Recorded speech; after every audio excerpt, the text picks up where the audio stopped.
एक राक्षसी जिसने हजारों बच्चों की जान ली थी आज गोकुल की ओर बढ़ रही थी। लेकिन उसे नहीं पता था कि जिस बालक को वह मारने जा रही है वह स्वयं भगवान श्री कृष्ण है। कंस के आदेश पर पूतना गोकुल की ओर निकल पड़ी। वह कोई साधारण राक्षसी नहीं थी, वह अपना रूप बदल सकती थी और उसका विष इतना भयानक था कि कोई भी जीवित नहीं बच सकता था। गोकुल पहुंचते ही पूतना ने एक सुंदर स्त्री का रूप धारण कर लिया। उसे देखकर किसी को भी शक नहीं हुआ। उसके चेहरे पर मधुर मुस्कान थी, लेकिन उसके मन में छल और विनाश छिपा था। वह सीधे नंद बाबा के घर पहुंची।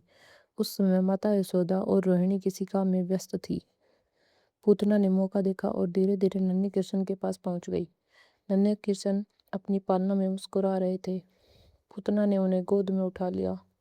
किसी को कुछ समझ नहीं आया। सभी ने सोचा कि देवी समान स्त्री बालक को आशीर्वाद देने आई है, लेकिन पूतना का इरादा कुछ और था।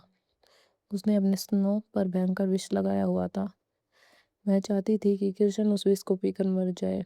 उसने कृष्ण को दूध पिलाने की कोशिश की, लेकिन अगले ही पल कुछ ऐसा हुआ जिसकी उसने कल्पना भी नहीं की थी। कृष्ण ने केवल दूध ही नहीं, उसकी पूरी जीवन शक्ति खींचना शुरू कर दी। पूतना दर्द से चीख उठी।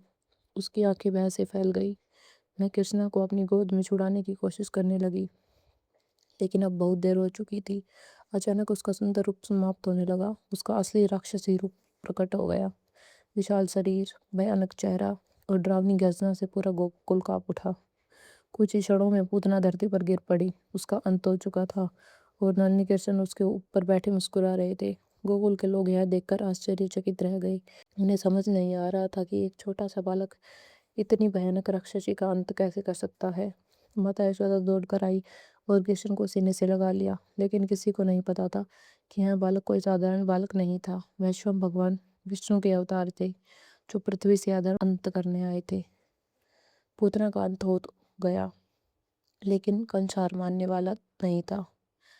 अब वह भेजेगा एक और भयानक राक्षस। क्या कृष्ण अगली परीक्षा पार कर पाएंगे? जानने के लिए देखिए एपिसोड 7।